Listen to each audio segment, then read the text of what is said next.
Olá, bom dia!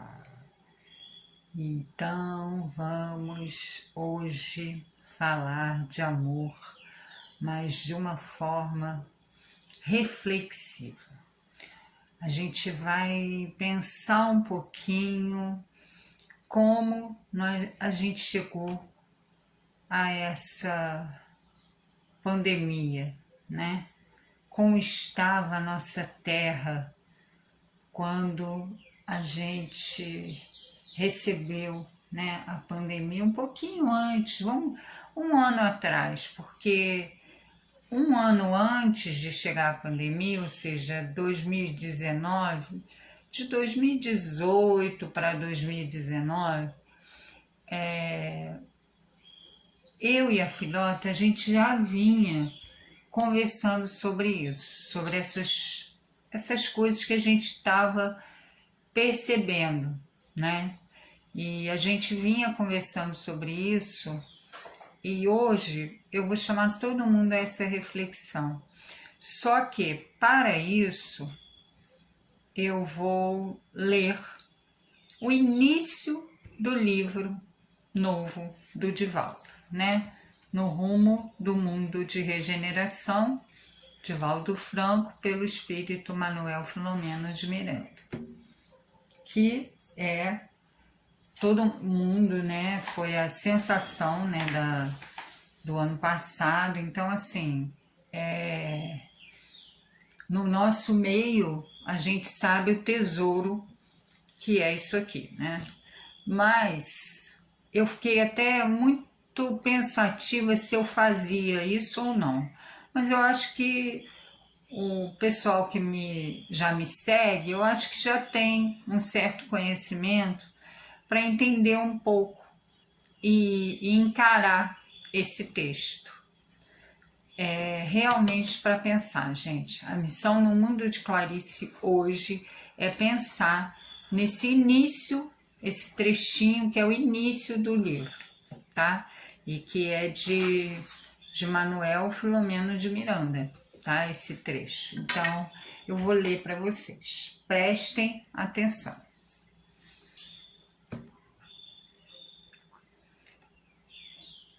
Diminuídas, eu tô lendo o finalzinho, tá? Porque é um trecho bem longo e ia ficar uma coisa muito maçante, mas é o principal, vai dar a entender o que eu quero que vocês pensem um pouquinho, né? Diminuídas as distâncias físicas em face do precioso recurso das comunicações virtuais, das viagens aéreas, a Terra converteu-se em uma aldeia global, facilitando os relacionamentos e os comportamentos avaros, cada vez mais exigentes. A ânsia de domínio na política, na sociedade, na economia, infelizmente tem facultado condutas insanas e desonestas, empurrando as massas desventuradas sempre em volume mais expressivo para a miséria absoluta. Totalmente desconhecidos, e quando são vistos ou aparecem nas comunicações, são desrespeitados ou ali se encontram em razão dos absurdos de que são vítimas, dos crimes que lhes dão vida ou em clamor por misericórdia, por justiça, sob os camartelos do sofrimento exagerado. Esse tem sido o mundo das irrisões e das aparentes glórias da cultura, irrisões, zombarias, né? O mundo das zombarias e das aparentes glórias da cultura e da civilização, em que os índices de morte pela fome, pelo abandono, pelas doenças e agora pela pandemia assustam qualquer pessoa de médio equilíbrio emocional. Há fantasmas que apavoram em toda parte. As crianças amadurecidas precipitadamente, sem viverem a infância, logo são iniciadas nos jogos mórbidos dos prazeres, sem a ternura de pais atentos e famílias vigilantes. Embora as parcas exceções adquirem hábitos doentios e prematuros, enveredando pelas drogas alucinógenas e pelo sexo desvairado. Ante as exageradas exigências de liberdade na convivência social, cada vez mais libertina, é inevitável perguntar-se para onde segue a sociedade nessa volúpia massificadora e desordenada. Ante as exageradas exigências de liberdade na convivência social, cada vez mais libertina, é inevitável perguntar-se para onde segue a sociedade nessa volúpia massificadora e desordenada. Os idosos em quase desamparo total, exceto quando ricos, e mesmo esses são internados em comunidades próprias e esquecidos pelos familiares ou desprezados onde se encontram na condição de peso desagradável à economia social. Tem-se pensado mesmo em eliminá-los em clínicas luxuosas ou não, a fim de que não se constituam exemplos da decadência orgânica e da fatalidade do envelhecimento a caminho da morte, que parece atrasada de cumprir o seu dever. Paradoxos morais confraternizam ou enfrentam batalhas rudes e cínicas com os cidadãos que aspiram pela dignidade e nela se comportam, parecendo que toda a existência deve parar no período jovem e maduro, para que o prazer lhes seja a única razão de viver. Sem dúvida, são turbulentos os dias da atualidade, em que genericamente vem desaparecendo o sentido existencial, senão as contínuas cargas de pessimismo e violência comprometidas com a destruição do ser integral e pleno em pensamento e atitude. Doutrinas estapafúrdias gozam de cidadania e os valores que engrandecem o ser, contribuindo para o equilíbrio psicofísico dos indivíduos, são substituídos por fantasias absurdas e gozos extravagantes. Felizmente, a doutrina de Jesus, submetida ao cinismo cultural e comportamental, sobrevive com a sua chama de amor e do perdão, da solidariedade e do bem, sustentando os milhões de vidas que se lhe vinculam e trabalham pela ordem e pelo dever da solidariedade. Esses dois alucinados passam porque fazem parte, esses dias alucinados passam porque fazem parte de um período de seleção de ideias e existências que retornam à Terra portando conflitos inomináveis, e a dor trabalha-os edificando resultados formosos. Após submetido ao bisturi da negação, os fenômenos do espiritismo venceram a incredulidade tradicional e histórica, ensejando a filosofia otimista pela reencarnação ao prazer, sem já-se ao aprimoramento das aspirações de alto significado. A religião espírita, tomando as mãos do seu adepto, ajuda-o a sair do labirinto de si mesmo e aponta-lhe a imortalidade em triunfo, após a transitoriedade do corpo carnal. Confundem-se os campos de energia onde vivem encarnados e desencarnados, em intercâmbio ininterrupto, e os espíritos retornam à Terra, a fim de ajudá-la na sua transição de mundo de provas e expiações para o mundo de regeneração. Estamos no início das grandes transformações, e fenômenos próprios demonstram chegados os tempos anunciados pelas Escrituras e confirmados pelos imortais.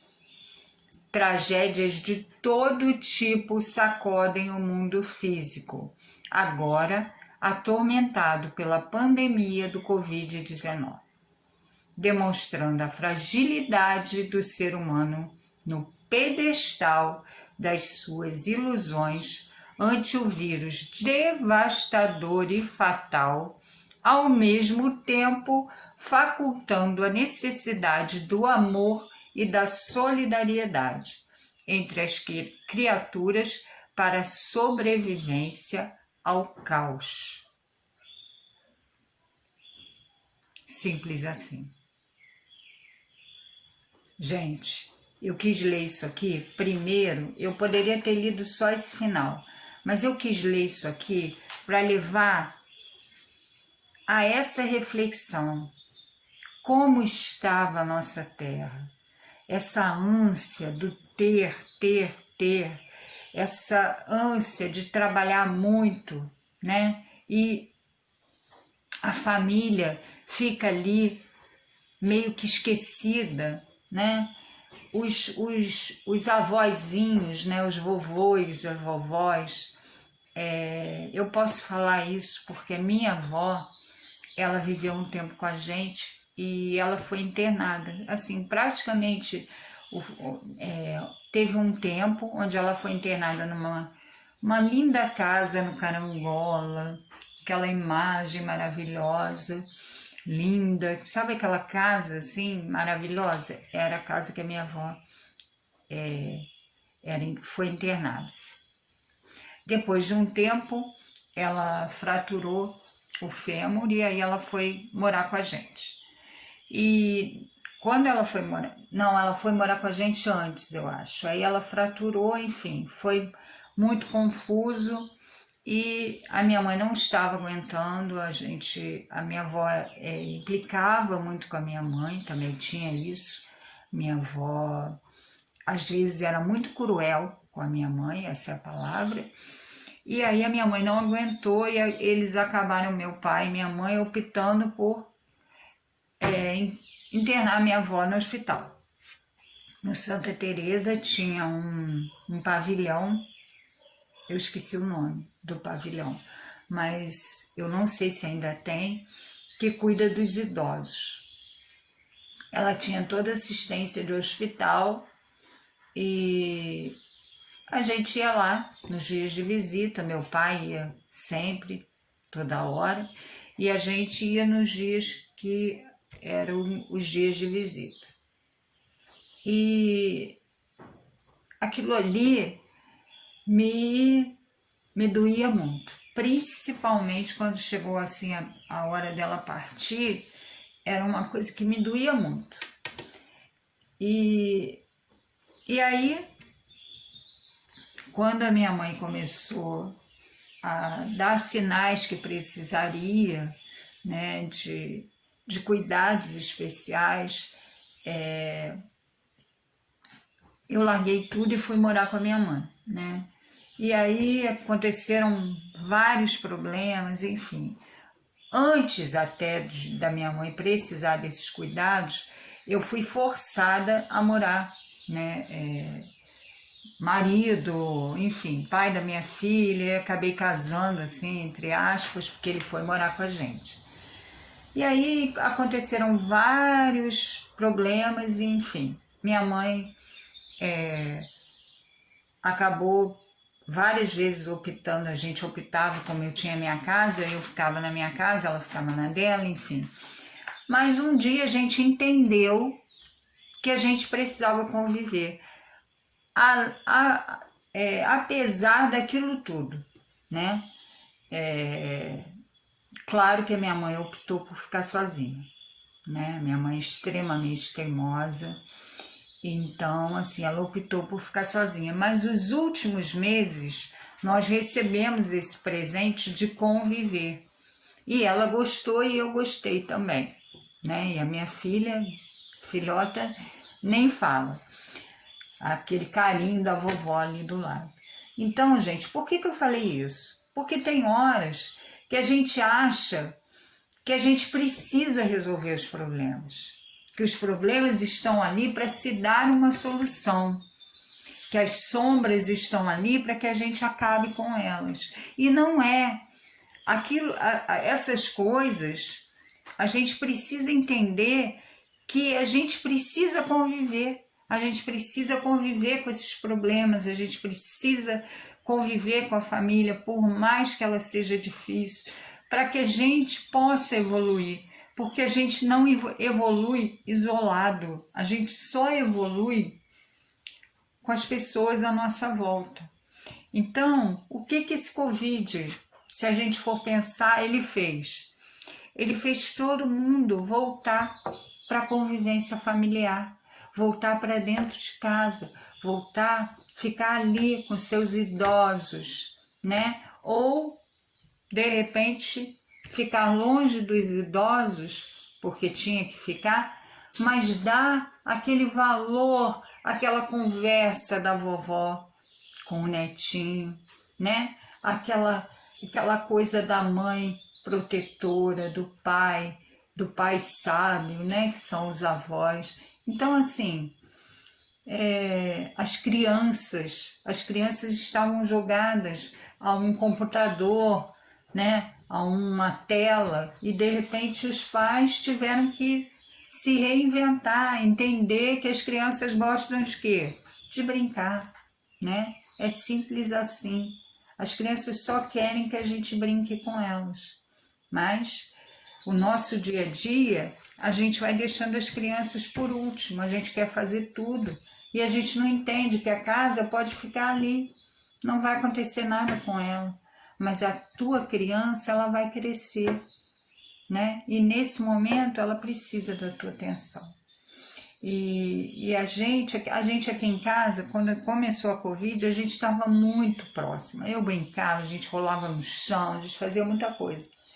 A partir do momento que as coisas começaram a tomar um rumo novamente, o que aconteceu? Os deveres, né, da gente no dia a dia, eles começam a ficar muito cobrados. E aí a gente começa a ter uma rotina onde a gente percebe que a criança está de novo ficando ali. Aí eu conversando com a Maria ontem, eu falei, filha, eu vou fazer uma programação e dentro dessa programação a gente vai botar 1 hora com Maria, de novo. E nesse momento, não é 1 hora, né? O quanto ela quiser. Nesse momento, a mãe vai ser da Maria, né? Então, assim, a gente vai resgatar isso novamente, porque lá no início da Covid a gente fazia isso. Praticamente eu fiquei com ela 24 horas, eu esquecia tudo e só dava atenção para ela. E foi tão legal, a gente fez tanta coisa maneira, a gente escreveu um livro e a gente contou tudo isso. Então, assim, a gente fez muita coisa maneira, a gente se reinventou de muitas formas. Só que a partir do momento que parecia que estava melhorando, né, a gente voltou para a nossa rotina. E aí, ontem a gente conversando aqui, eu falei, não, peraí, vamos voltar a ter esse momento, né, da filhota, de rolar no chão, de rir, de brincar, né, de monta-cabeça, que ela chama de o quebra-cabeça de monta-cabeça. Então, assim, isso é muito importante, que a gente entenda que o remédio, aí fala aqui, né, a doutrina de Jesus, sobrevive com a chama do amor e do perdão, da solidariedade e do bem, sustentando os milhões de vidas que se lhe vinculam e trabalham pela ordem e pelo dever da solidariedade. E aí aqui embaixo fala, demonstrando a fragilidade do ser humano no pedestal de suas ilusões, ante o vírus devastador e fatal, ao mesmo tempo facultando a necessidade do amor e da solidariedade entre as criaturas para a sobrevivência ao caos.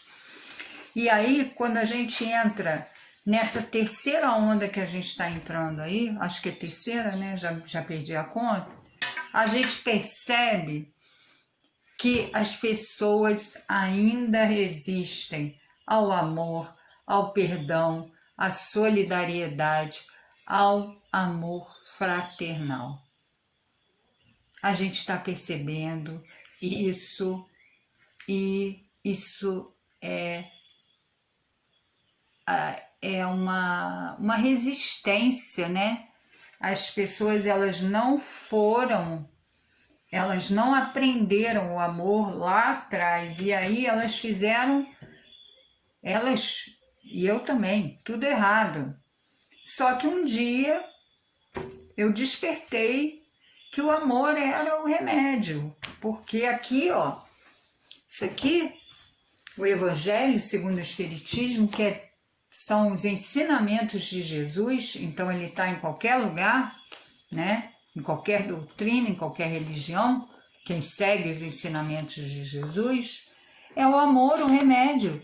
Todos os capítulos a gente termina, é o amor o remédio. Então, gente, para que a gente vai dificultar? É o amor, é o perdão. Aí fica esquecendo que tem que perdoar, fica, amanhã eu perdoo. Esquecendo que nós estamos indo. Ontem estavam falando ali, nunca se morreu por doença, nunca se matou, né, na cidade por doença, tanta gente. Então, gente, vamos pensar, as coisas não estão acontecendo por acaso, estão acontecendo porque nós viemos para amar, nos distraímos, entramos pelo caminho do prazer, né? E estávamos naquele materialismo louco, querendo, eu quero mais, a minha casa tem que ser igual a daquele, porque olha que casa linda, aquela... E aí ficou, parece que é tipo uma fábrica de casas. As casas são tudo igual, né? Porque tem que ter aqueles elementos. E uma das coisas que eu falei outro dia aqui com a Maria, a gente não pode perder a nossa essência. A nossa casa, ela não pode ser igual a do outro, porque o outro tem tudo. Eu posso ter as coisas que são necessárias para mim, que são necessárias para ele, mas que não são necessárias para mim. Então eu não tenho que me igualar a ele. Eu tenho falado muito isso, né, com a filhota, porque assim, isso é muito importante, que a gente não perca a nossa essência, a coisa do simples, sabe? O simples é tão bom quando a gente entende isso, sabe? Assim, eu passei um tempo onde estava muito difícil, realmente difícil mesmo, assim. Eu tinha dificuldades para comprar as coisas, enfim. Não passei fome, mas assim, eu tinha que fazer esqueci o nome. Esqueci, né? Eu tinha que racionar as minhas coisas. Então a gente vivia com muito pouco na geladeira, muito pouco na despensa. Aí veio o Covid, né? Aí a gente